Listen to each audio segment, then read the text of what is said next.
What is the shape of absolute value? It's a V, right? It has the vertex at the origin. And what is the domain? All real numbers, right? And what is the range? Y is greater than or equal to 0, right? It only goes down as far as that point right there, and it goes back up again. Next, quadratic. What is the shape of the graph? Right, it's called a parabola. If you had to describe it, you would call it kind of like a U, right? It's not the best U, but it's not bad. Something like that. Okay, what is the domain of a quadratic? Remember, a quadratic is a polynomial, and the domain of all polynomials is all real numbers. Right? And the range of this one?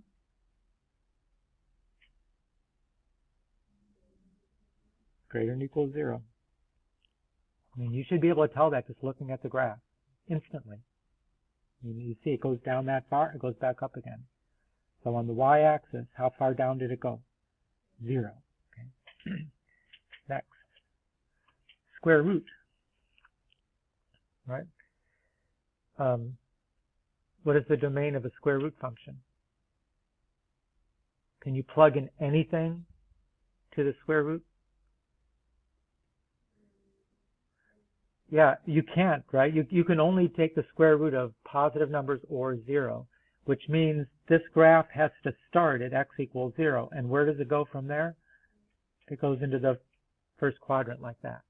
So the domain is x is greater than or equal to 0. What is the range?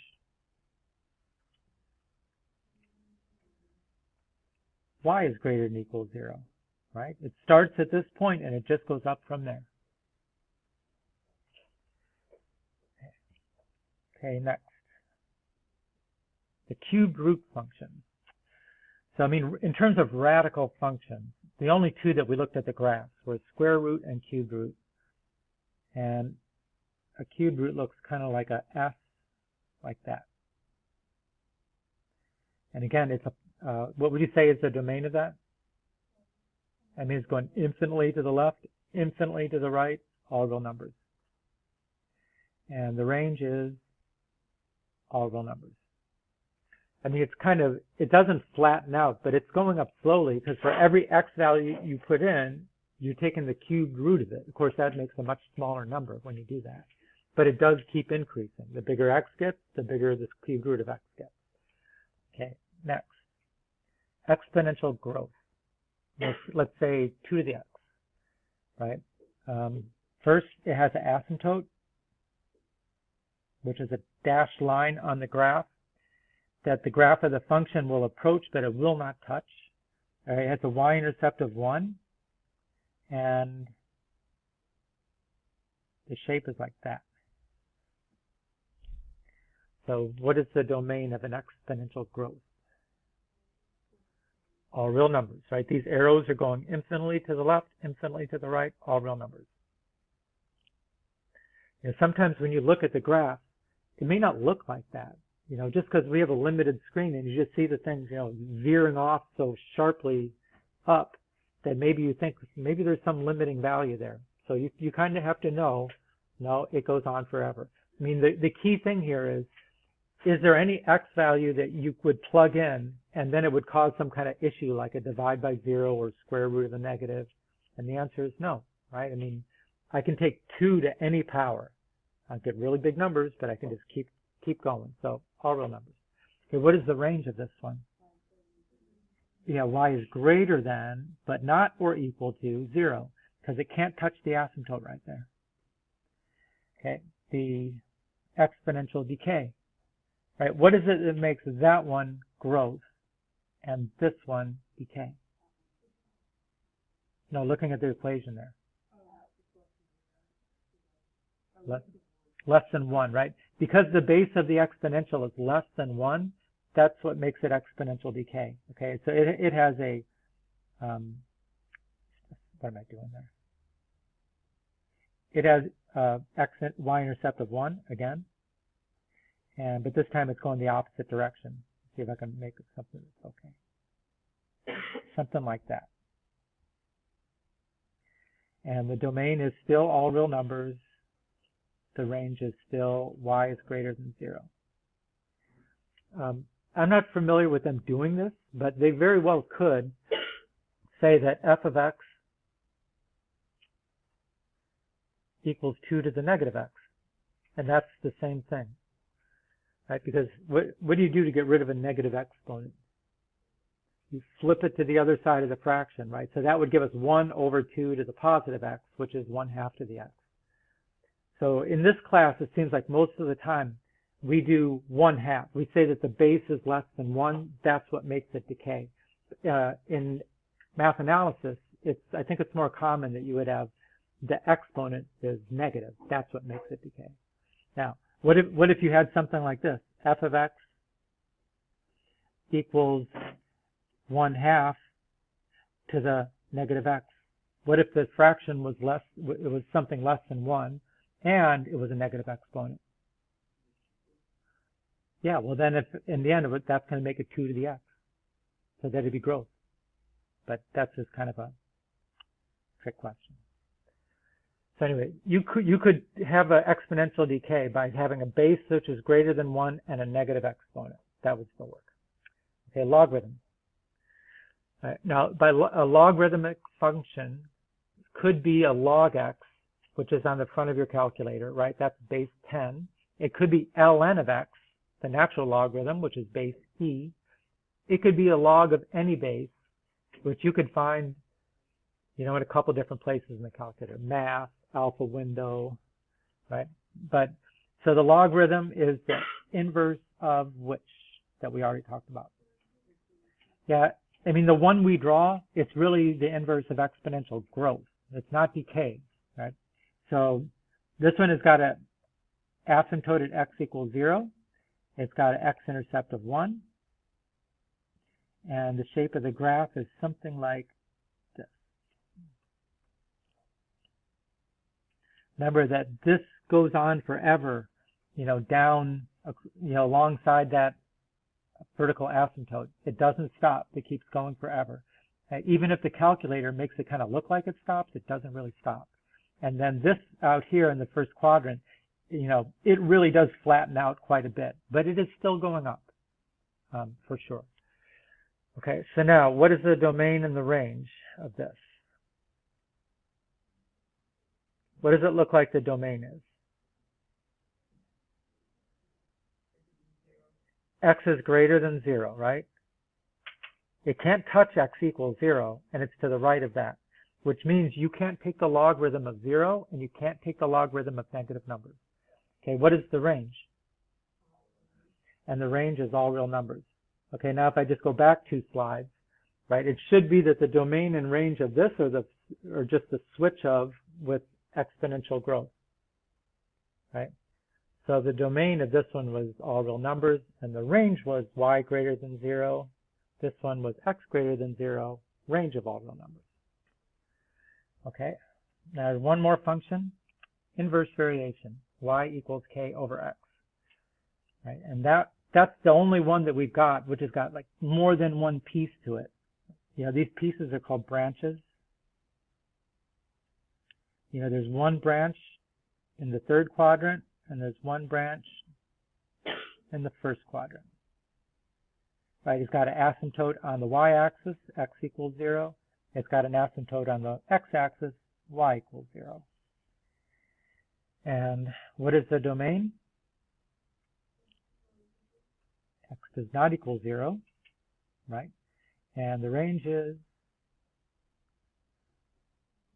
y does not equal 0. Okay. Now, honestly, this is just an example of a rational function. If I filled in the k, let's say it was y equals 2 over x, right? Then I would say the vertical asymptote should be x equals the 0 of the denominator. Okay, but the denominator is x, so the 0 is just 0, x equals 0. Right? And in terms of the horizontal asymptote, okay, the degree of x in the numerator is 0.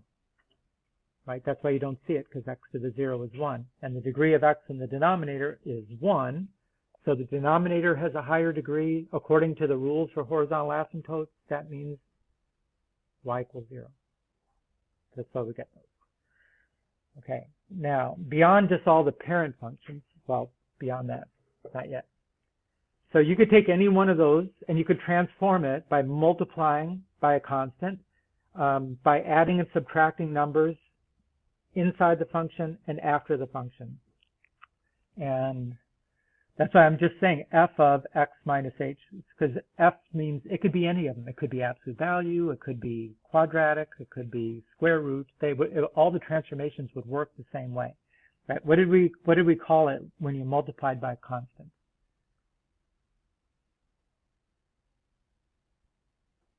Give you a hint. It's different if a is greater than 0 or greater than 1, or if a is less than 1. If a is greater than 1, what do you call that? Stretch. Right, it's going to make it rise faster, you know. And then if a is less than 1, shrink.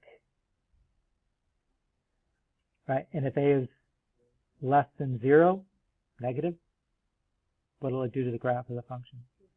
So flip. Okay. Okay, what do you do to the graph of the function by adding a number after the function? What kind of a transformation is that? It's vertical, right? So k greater than 0, up.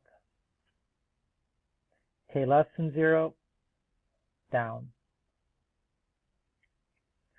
Okay, so then what kind of shift is it if you add or subtract inside the function?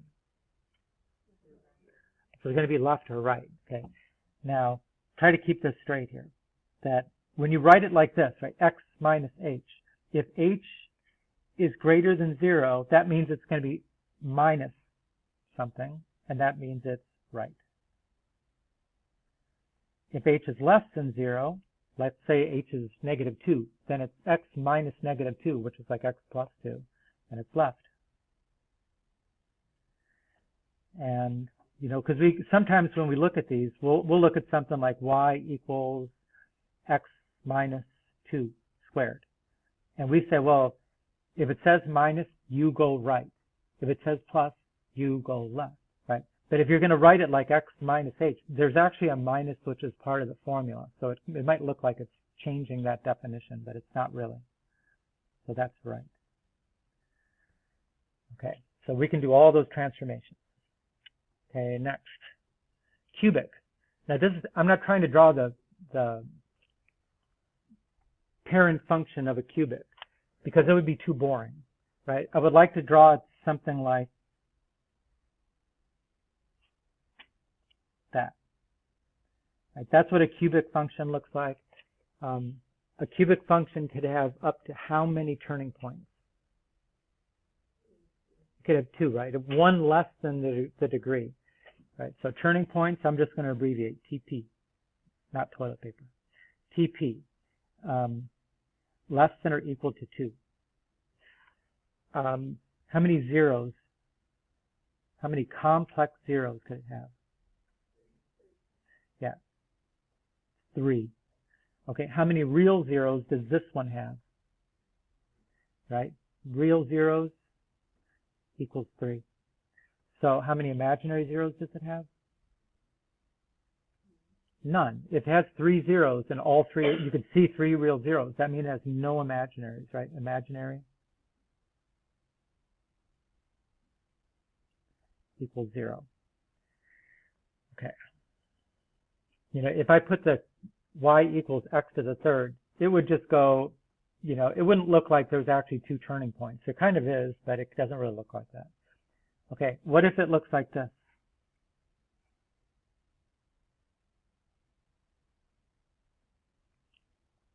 Okay, still got 2 turning points. It still has 3 zeros, complex. How many real zeros does it have?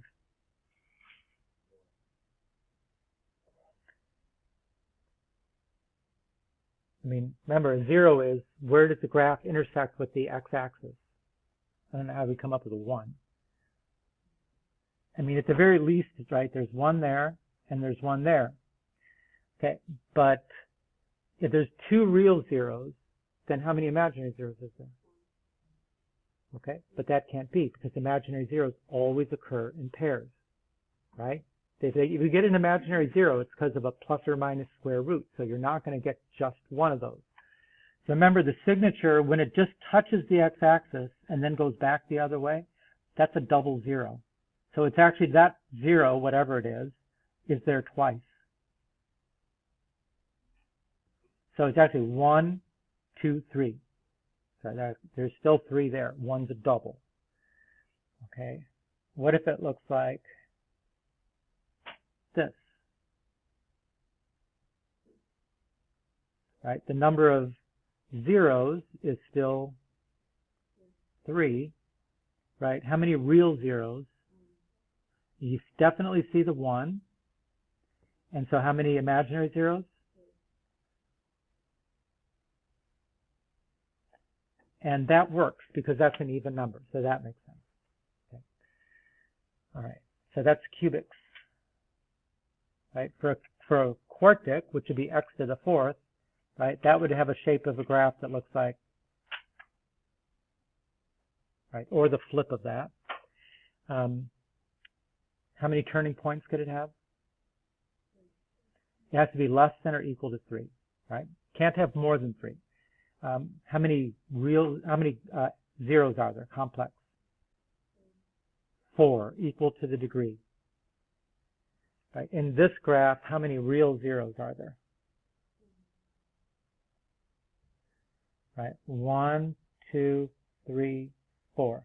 So that's 4. And so how many imaginaries can there be? 0.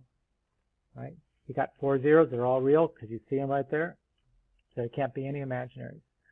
Okay, what if you have like this?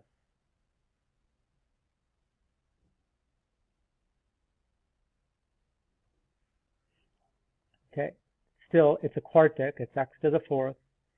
So the number of zeros equals 4, right? How many are real that you see on this graph?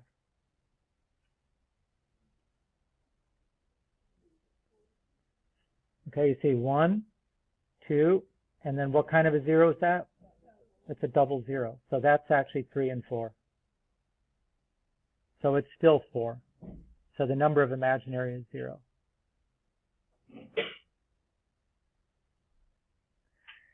Okay. Okay, what if it looks like this? Right, you see all the 3 turning points are there. It's still got 4 zeros. Number of zeros equals 4. How many real zeros are there? Right, just those 2 that you've got right there. And the other 2 are going to have to be imaginary.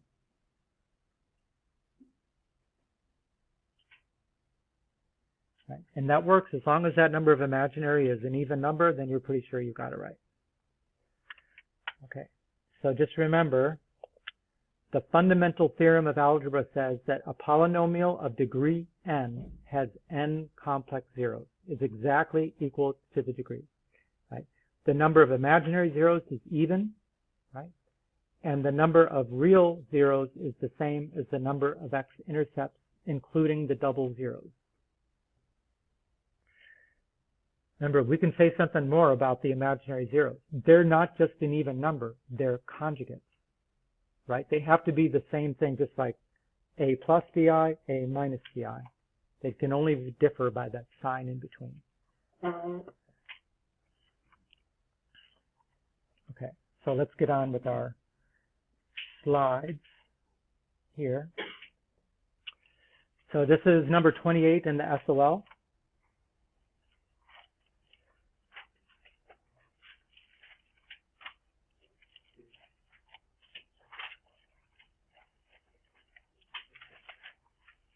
Right. So if you look in the review package that you've got, on the very first inside cover, right, it's got the formula sheet. So when you see sequence or series, you should be like reaching for the formula sheet, because that's probably what they intend you to use. You may not need it, but that's what they're there for. So it says, what is the sum of this infinite series? Okay, well, let's see. We have a formula for that. Right? Which is the formula that's got an infinity symbol on it? Okay, it's a geometric. It has this little symbol for infinity. What's the formula?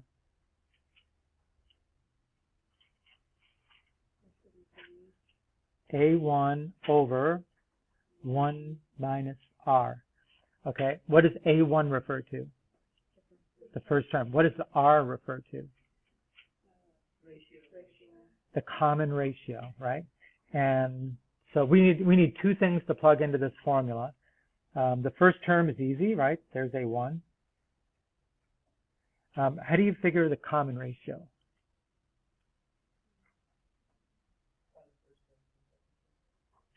Nope. You said divide the first term by the second term. What's wrong with that? It's the second term by the first term, right? So you need to go, the R should be 60 divided by 100, which is 3/5. Or you could say 0.6, either one. And then you're going to fill that in the formula, right? 100 divided by 1 minus 0.6. Now, if there's going to be any part of this calculation which is difficult for you, then just put it in the calculator, right? Use the fraction format, put 100, 1 minus 0.6 in, let it do the rest. This is 100 over 0.4, right, which is like 1,000 divided by 4, which is 250. 250.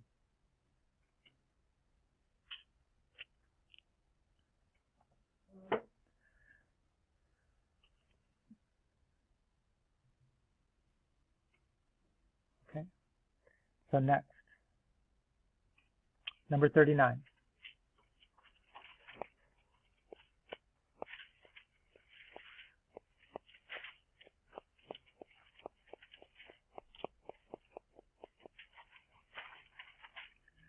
Another sequence and series. In fact, there's only two. So I imagine you'll have two on yours too.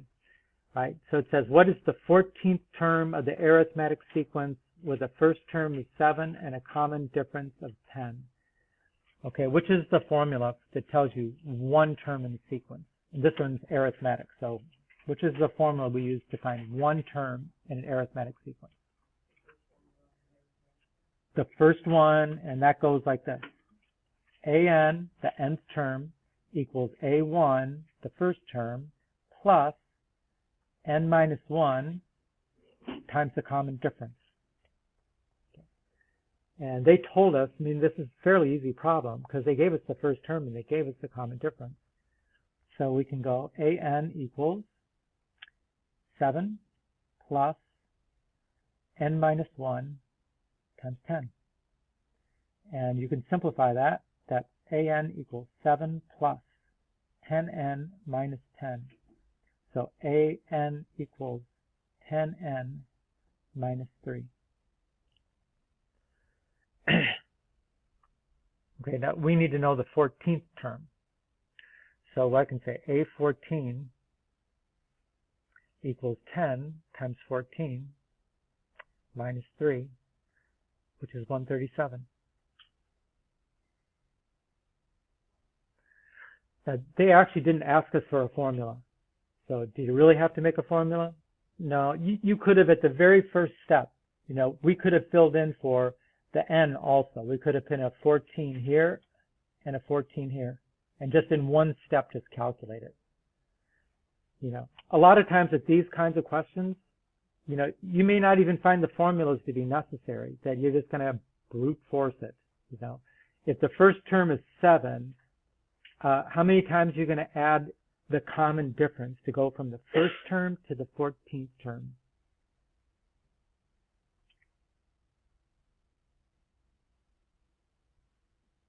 From the first to the 14th term.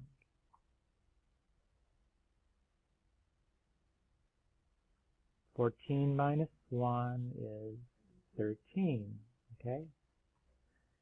So, I mean, you could have said, with a common difference of 10, 13 times 10 is pretty easy, right? There's 130 plus the first term is 7, 137. So you might have gotten away with it. I would say, you know, the SOL, I don't think they're going to challenge you much with this kind of question based on what we're looking at. The SATs, now they may. They definitely may. Okay, number 37.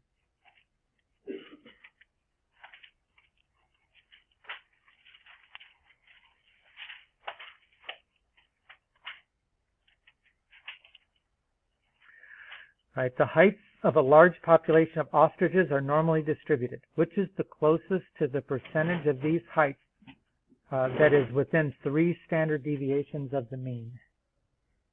So let's review that stuff. Right. Right, if you have a distribution of data, make a histogram, you know, you can model the shape of that thing with a bell curve, which is a normal curve. What's right in the middle of the normal curve? Right, what's the value which is right in the middle? Okay, quiet please. Okay, I'm asking a question. What goes in the middle of the normal curve? The mean. Okay? Right, if you go about halfway down the curve and then go straight down, that's plus 1 standard deviation. And if I go about the same distance to the right then, that'll be plus 2, plus 3. Right, to the left, minus 1 standard deviation, minus 2 standard deviations, minus 3. Okay, now we learned these, since this is actually a very precise curve, it's got a mathematical equation, and we can find the area between these standard deviations. If I go between 1 to the left and 1 to the right, what is the percentage?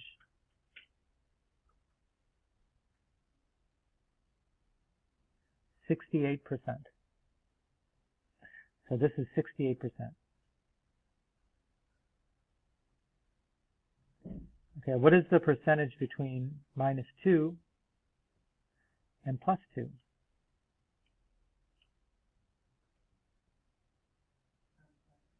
95%. And then what about between minus 3 and plus 3? Say again? 99.7%.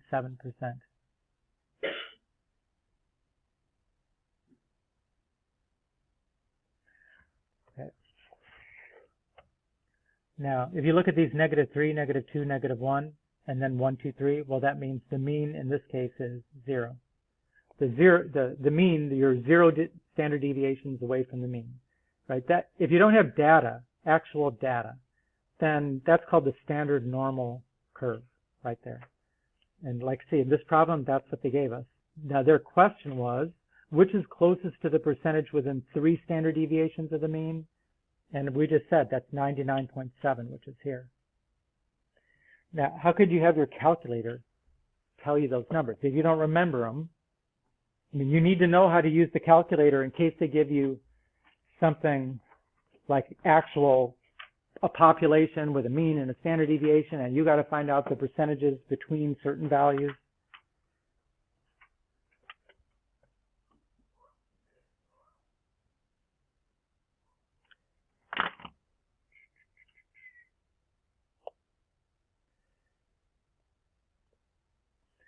So where in the calculator do we find the normal function?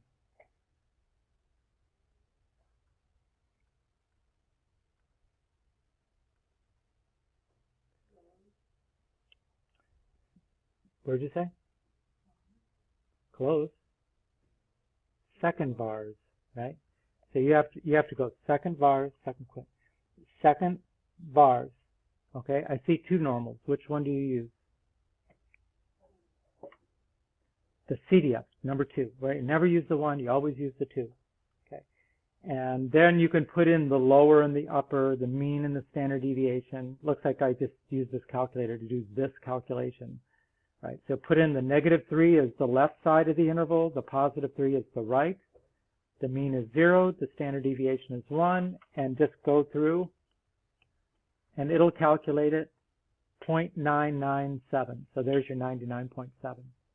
So if you don't know these, standard percentages, remember how to use the calculator. Okay, next. Okay, now we get into combinations and permutations.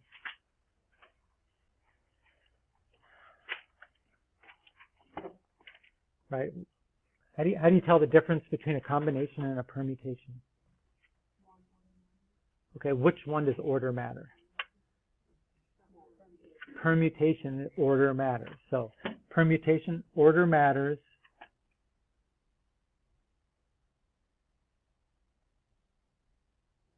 For a permutation.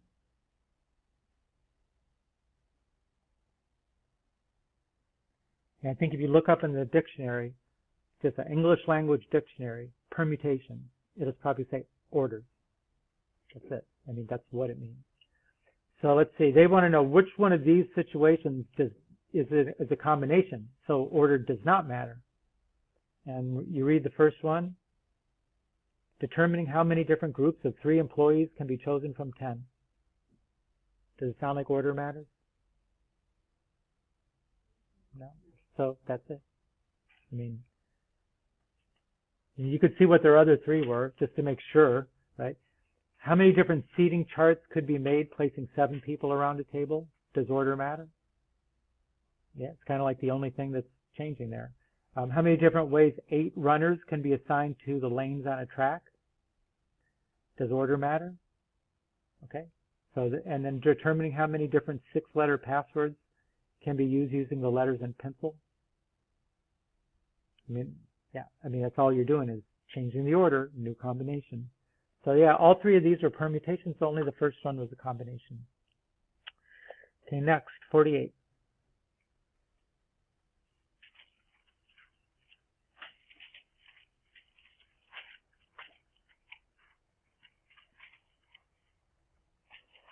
Right, the number of permutations of 8 objects taken 3 at a time. Okay, you'll notice on your formula sheet that you actually have formulas for this, right? So it's permutations, so we could use the formula NPR, which is n factorial, divided by n minus r factorial. Okay, we want to do 8p3. Right, we're taking 3 objects from a bigger set of 8 objects. How many different ways can we do that if order is important? So that would be 8 factorial divided by 8 minus 3 factorial, which is 8 factorial divided by 5 factorial. Okay, what does factorial mean? What does 8 exclamation point tell you to do? 8 times 7 times 6 times 5, all the way down to 1, right? So we can rewrite this as 8 times 7 times 6 times 5 factorial, and then we divide by 5 factorial, and the 5 factorials cancel. So 8 times 7 times 6 is 336. Okay, now where in the calculator do you have a permutations function? Yeah, either you go to Math PRB or you can go to the alpha window. So alpha window looks like it's at number 7 and 8, 336. So note in that same menu had combinations and factorials. So it seems like there were 2 questions that had to do with combinations and permutations, so you're probably going to get 2 questions. Okay, I think we can go to... So which one of the 4 graphs on the right is the inverse of the graph on the left?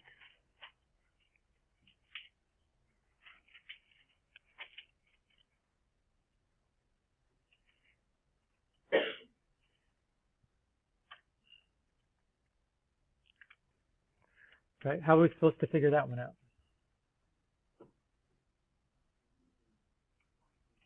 What's that? Okay, it's supposed to be a flip across the line y equals x. So let me just dash that in.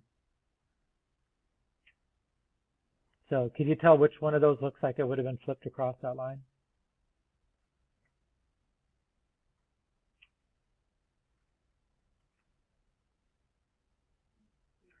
C, yeah, the correct answer is C. If I take this graph right here from C and I transpose it over here, or I copy it right there, then it looks like that. So do those two look like they're kind of flipped? Yeah. Now, the other thing you could do is you could take these 2 points. Like here's the y-intercept, which is 0, 4. And the x-intercept, which is, sorry, I was looking at the wrong point. Let me get rid of all that. The y-intercept is 0, 2. And the x-intercept is 4, 0. So you would want to look at these graphs to see which one has both points 2, 0 and 0, 4. Right? So 2, 0 is right there. So that's not in there. That's not in there. That's got the 2, 0. Right? So both of these got the 2, 0. The 0, 4 is this one. So the answer is C. To me, the easiest thing is just write down a couple points, flip them, see if you find it. Okay, next, 43. Composition.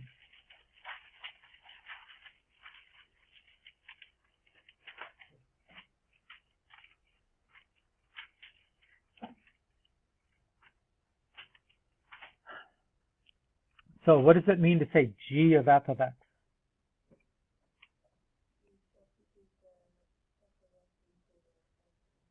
Okay, since the f of x is inside the g of x, that means you want to take this, the f of x, put it in the place of the x in this expression.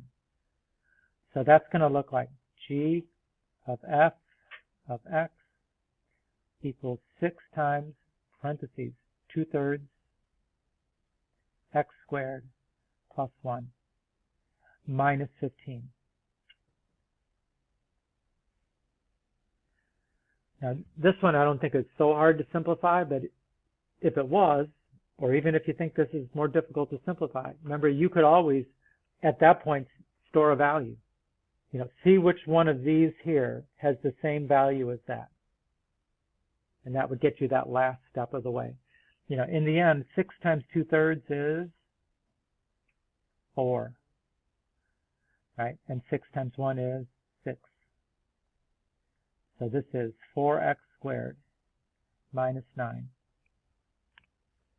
Now, what if instead you get a problem that looks like this? Find f of g of 2. Right? It doesn't have an x in there. It's just got a value, a number.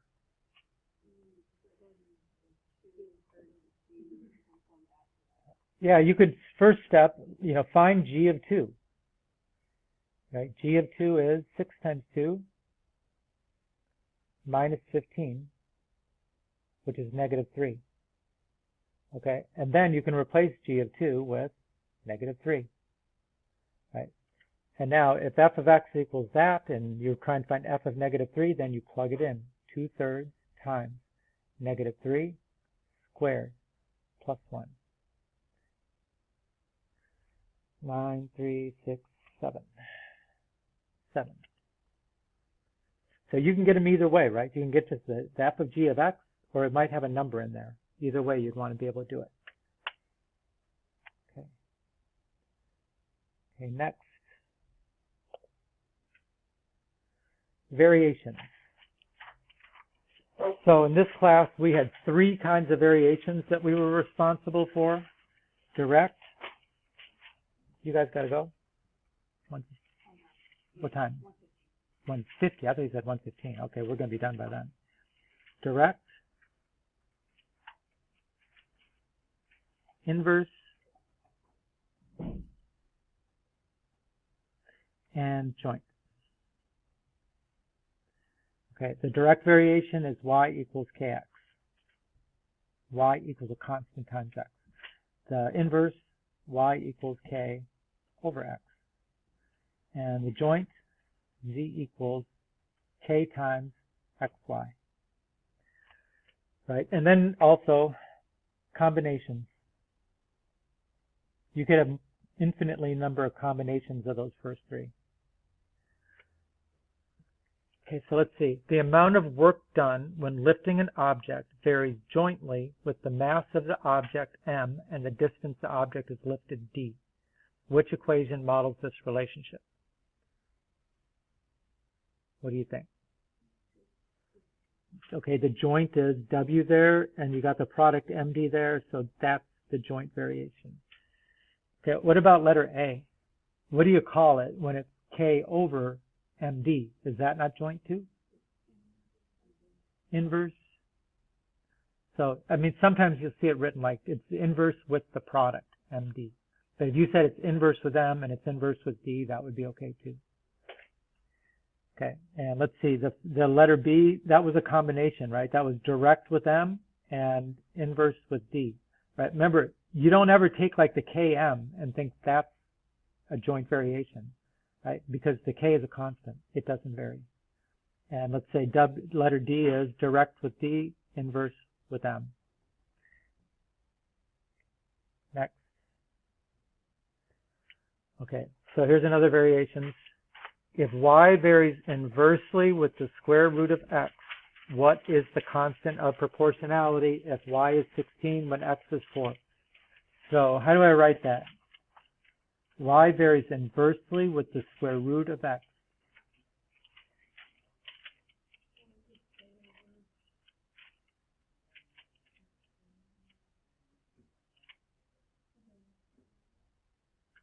K over square root of x. Okay, to make sure, it's a fairly common mistake for us to write the square when we meant the square root. So we've got to keep that straight. Okay, so now it's giving us the values of x and y at one point. So we've got 16 equals k divided by the square root of 4. And 16 equals k over 2. So what does k equal? 32. Right. If you get all the way this far, right, let's say you've gotten all the way that far, 16 equals k over 2. If you have any history of making mistakes on things like that, and some do, then plug in the 4 values just in that form, right? Just, put in, is 4 over 2 16? No. Is 8 over 2 16? No. Is 32 over 2 16? Yes. That's it. Okay, and then I think I got one more slide. Okay, and this is the best fit. So there's a lot that goes into these best fit equations.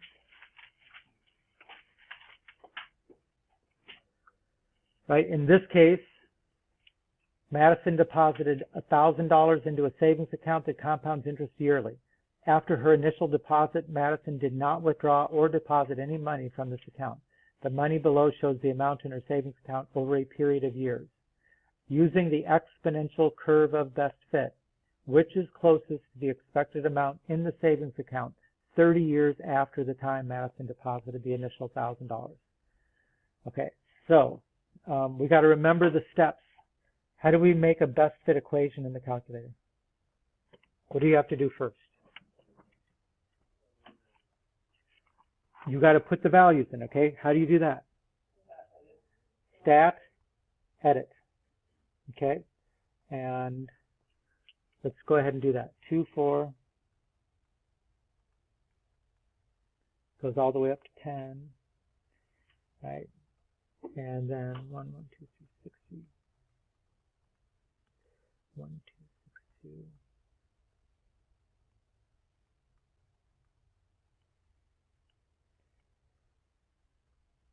1418.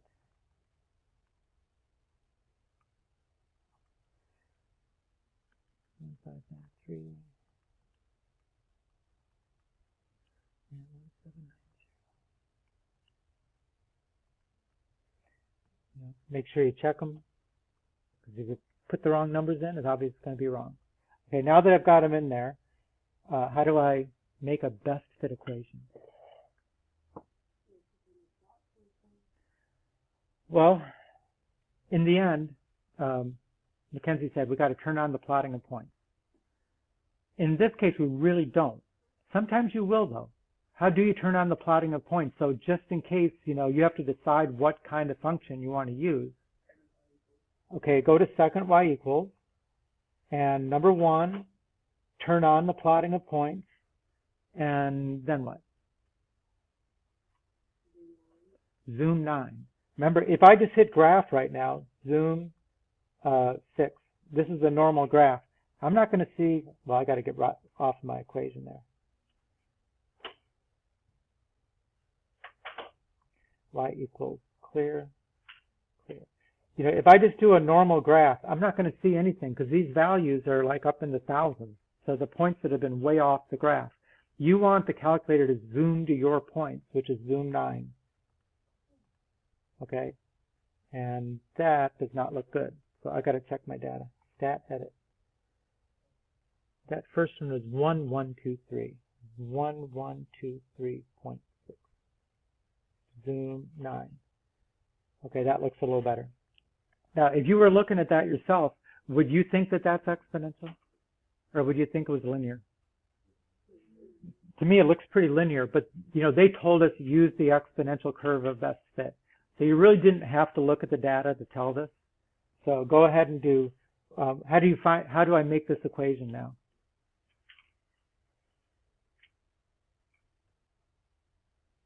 Where do you make the regression equations?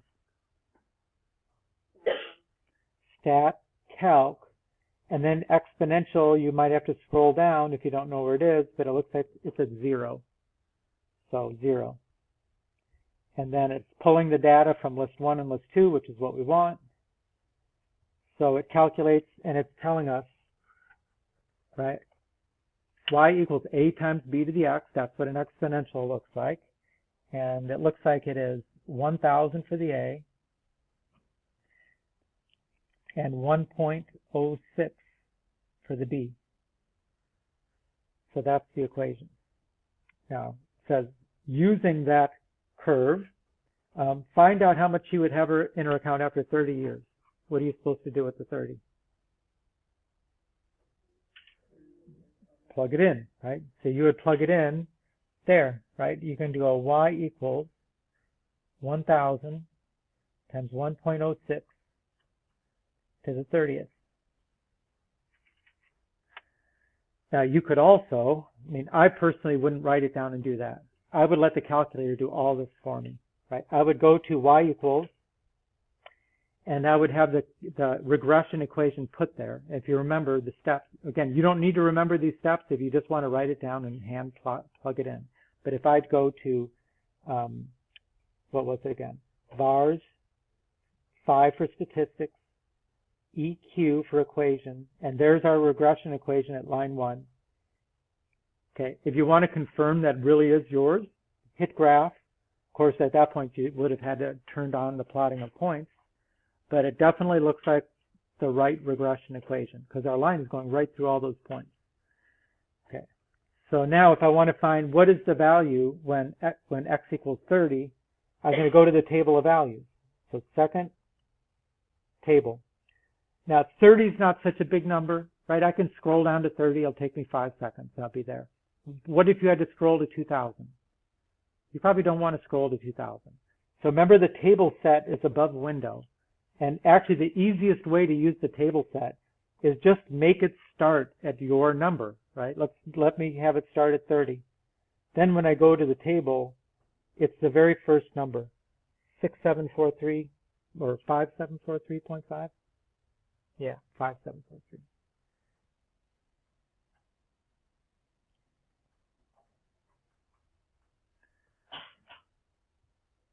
Okay, so that is it.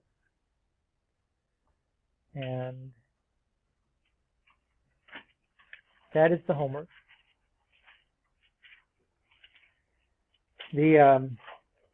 On page 41, number 5, it's an exponential function that you get from the previous problem.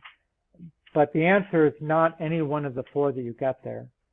And the fact is that whether or not you use the equation from the previous problem, which has been rounded off, you just have like 2 decimal places, or whether you do like I just did there with the vars 5, you get much different answers. So just a teeny little bit of rounding on the x leads to either 749 or 844, which is a big difference. It's almost 100.